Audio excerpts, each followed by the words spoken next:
धन्यवाद संजय जी और मित्र के हमारे प्रेस के सारे मित्रों को बहुत बहुत अभिनंदन, बहुत बहुत स्वागतम। आज आप जानते हैं 26 तारीख है, 26 जून है। स्वाभाविक रूप से एक महत्वपूर्ण दिन है, ऐतिहासिक दिन है।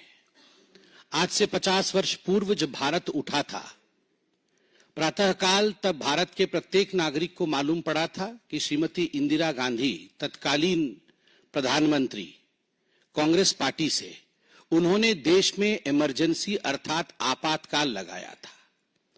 और आप देखिए विडंबना कि आज 26 तारीख को 18वीं लोकसभा चल रही होती है और माननीय ओम बिड़ला जी दोबारा चुन करके निर्वाचित होकर स्पीकर बनते हैं। लोकतांत्रिक प्रक्रिया से निर्वाचित होकर स्पीकर का निर्वाचन होना, जनरली हम इन विषयों में हमेशा कंसेंसस देखते हैं, मगर एक लोकतांत्रिक प्रक्रिया से गुजरकर ओम बिड़ला जी दोबारा स्पीकर बनते हैं, वाचस्पति बनते हैं।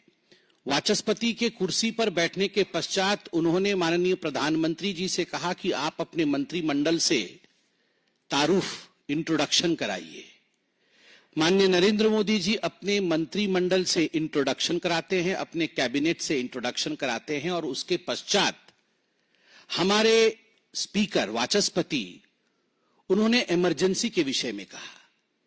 इसमें कोइंसिडेंसेस क्या क्या है देखिए। 26 तारीख का कोइंसिडेंस है कैबिनेट का।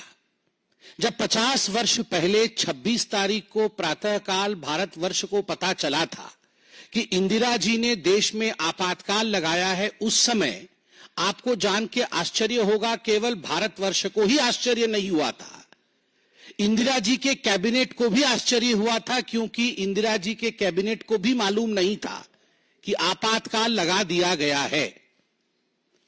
25 और 26 के मध्य रात्रि के आसपास चिट्ठी भेज करके इंदिरा गांधी जी ने बिना अपने कैबिनेट के सहमति के उन्होंने राष्ट्रपति से हस्ताक्षर करवाए थे।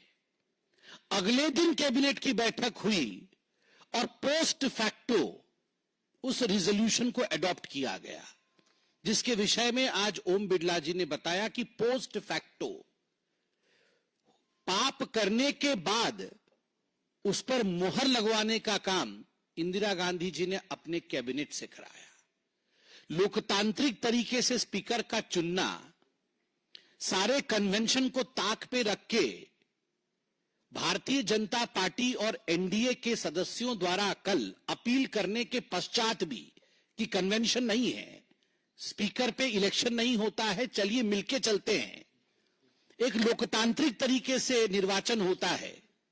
और दूसरा अहम विषय है कि कैबिनेट का इंट्रोडक्शन होता है और कैबिनेट को साथ लेकर चलने की बात प्रधानमंत्री नरेंद्र मोदी देश के सामने टीवी पर पूरा देश देख रहा होता है।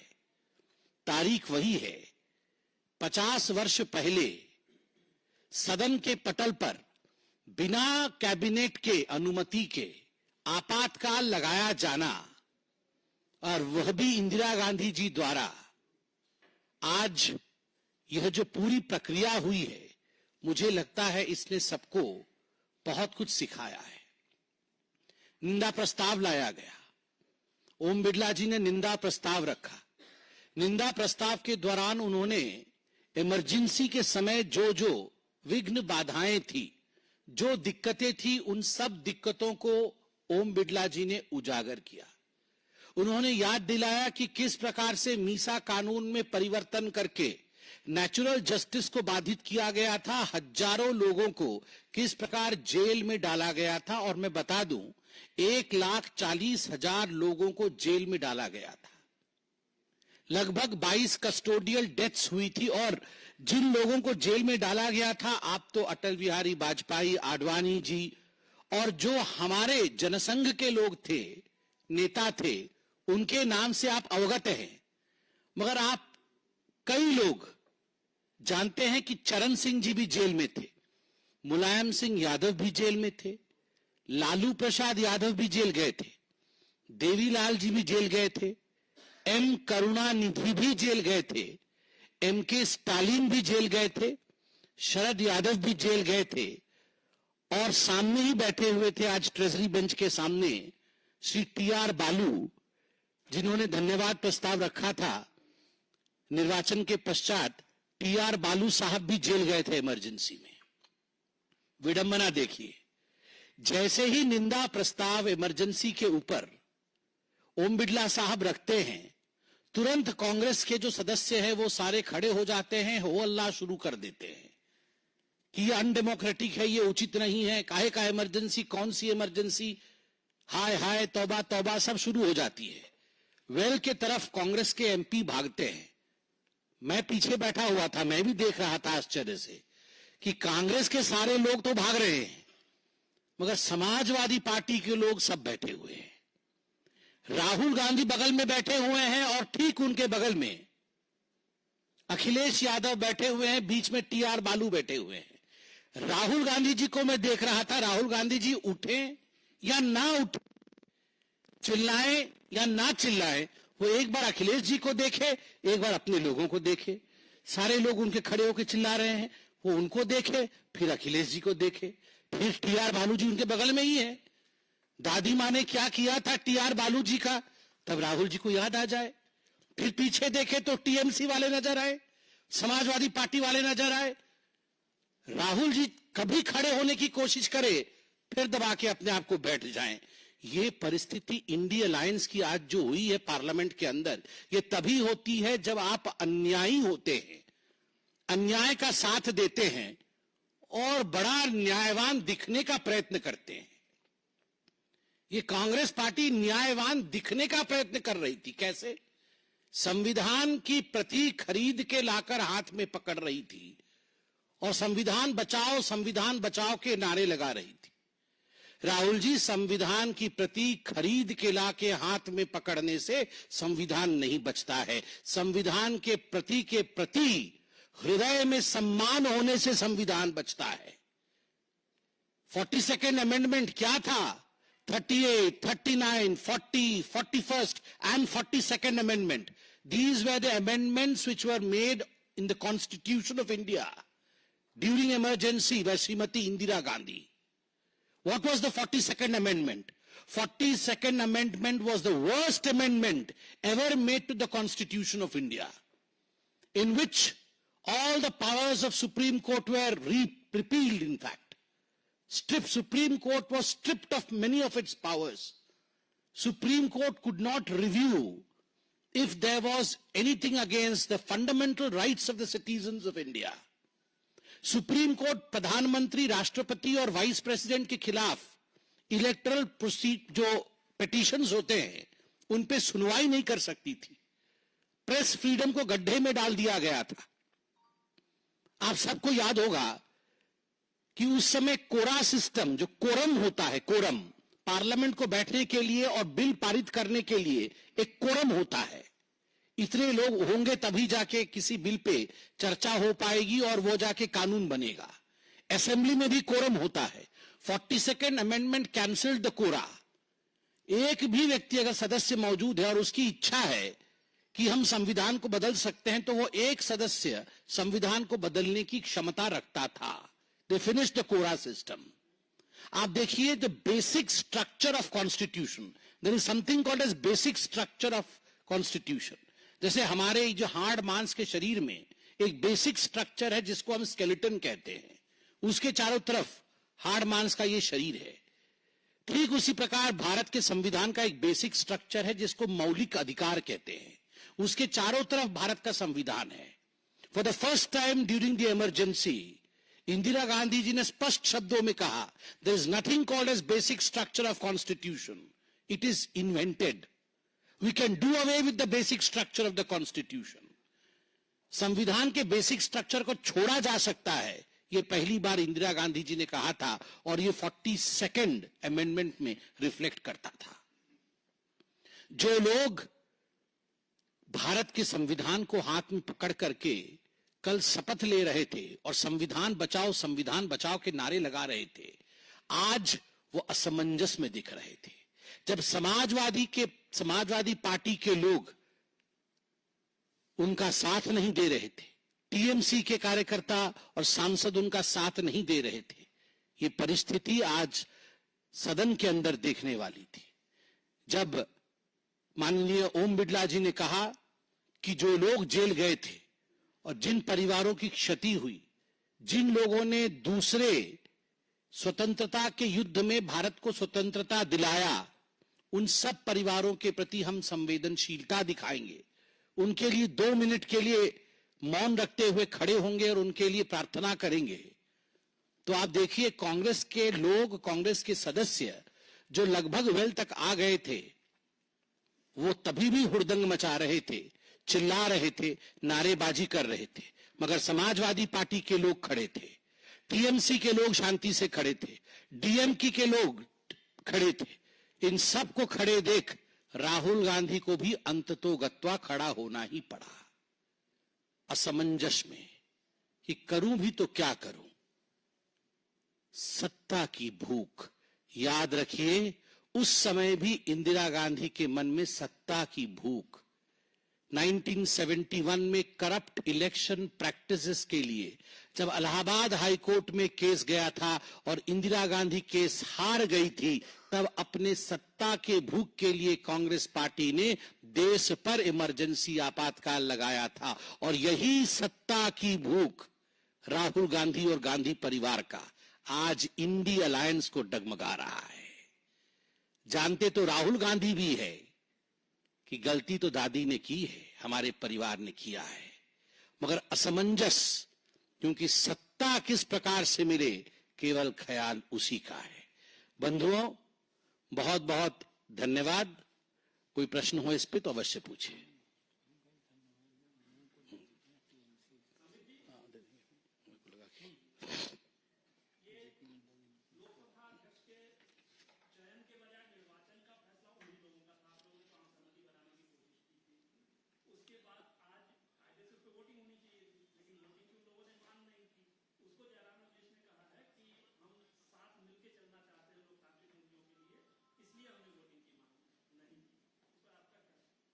ये तो बहुत ही गजब की बात हो गई है।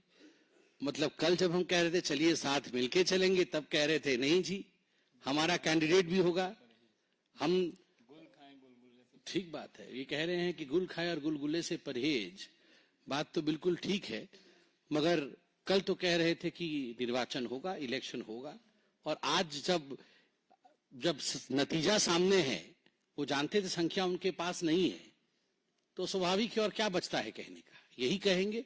मगर मैं आज धन्यवाद देना चाहूंगा उन तमाम सांसदों का, चाहे वो किसी भी दल से हो, चाहे वो समाजवादी पार्टी के हो, चाहे वो टीएमसी के हो, चाहे वो डीएमके के हो, जिन लोगों ने आज संवेदना दिखाई, जिन लोगों ने आज खड़े होकर मौन धारण किया, शांति पाठ की, उन लोगों के लिए जिनकी शहादत हुई थी, जिन्होंने बलिदान दिया था इमरजेंसी के समय, जिन परिवारों के लोग जेल में थे, उनके लिए उन्होंने शांति पाठ किया, उसके लिए हर सांसद को धन्यवाद जिसने सहमति जताई और जो खड़े हुए। और मैं आज धन्यवाद देना चाहता हूं बतौर प्रवक्ता, हम दोनों यहां मौजूद हैं, हमारे राष्ट्रीय अध्यक्ष माननीय जगत प्रकाश नड्डा जी को।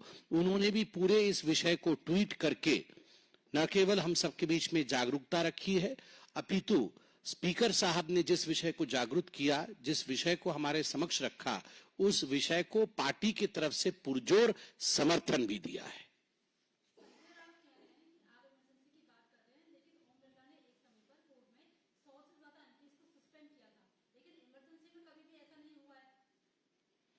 किस चीज से कंपैरिजन कर रहे हैं?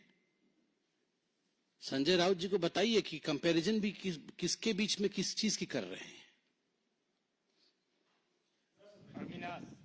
India today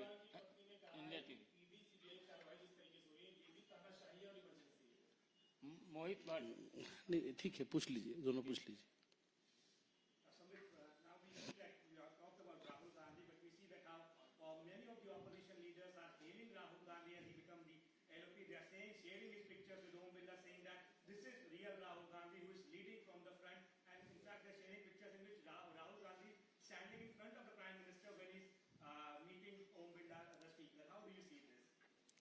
So who is real Gandhi? Real Rahul Gandhi? Even we want to know. So all these years, I mean, 2 terms that Rahul Gandhi we were seeing since 2014 till 2024 was that unreal Rahul Gandhi and a fake Rahul Gandhi, that today suddenly all these people have started saying that today's Rahul Gandhi is real Rahul Gandhi. And he's leading from the front. I mean, they've always been saying that Rahul Gandhi has been leading from the front. But it leads us nowhere. That's the problem. I mean, Rahul Gandhi leading the Congress party from the front leads the Congress party nowhere. हाँ, आपने अरविंद केजरीवाल जी पे सवाल पूछा था. अब madam Kejriwal ji ने कहा है कि ईडी सीबीआई जो कर रही है वो तानाशाही है. अब बताइए वो क्या कहेंगी? वो ये तो नहीं कहेंगी बहुत बढ़िया हुआ जी, जो हुआ सब बढ़िया हुआ. जानती तो मन में है सब कुछ वो. अब अच्छा अच्छा तो बोल नहीं सकती हैं. एक्साइज स्कैम में, लिकर स्कैम में श्री अरविंद केजरीवाल जी ने घोटाला किया है. दस्तावेज है, कोर्ट ने उन्हें जेल भेजा है. सीबीआई ने दस्तावेज दिखा करके कोर्ट में उनको अरेस्ट किया है. तो स्वाभाविक रूप से देश की प्रक्रियाओं के अंतर्गत काम चल रहा है. तो इसमें तानाशाही कहां से है? अब वो क्या करेंगी? अब देखिए पूरे विश्व में आप किसी भी, अब देखिए किसी को भी जो चोरी में या डकैती में पकड़ा गया हो, उसकी माताजी से या पत्नी से या पिताजी से पूछिए कि आपका बेटा, आपका पति वो जेल में है, ठीक है? तो वो बोलेगा नहीं, बदमाश है ये आदमी, पकड़ के ले गया. हमारा पति तो बहुत अच्छा है, हमारा बेटा तो बहुत अच्छा है, बहुत भोला है. तो हर कोई बोलता है. राबड़ी जी भी हमेशा बोलती थी कि लालू जी तो बहुत अच्छे हैं, बेकार कर ले गया उनको, बहुत अच्छे आदमी, कोई पैसा नहीं खाया, कोई चारा नहीं खाया. वो भी जेल गए. अरे खराब काम करिएगा तो जेल ही जाइएगा. खबरर भिड़ भितर अलड़ा हेउछि कि आपणकर खबर शुणुनी प्रशासन, शुणु नाहंती नेता मंत्री जंत्री की तंत्री. ब्रेकिंग न्यूज भिडरू बाहरी आमे आसुछु आपणक स्वर होई. आमे देखाइबु आपणक खबर. खबर आपणक फोन पर्दारे गोटिए क्लिक रे गाँरु सहर सबु खबर आज ही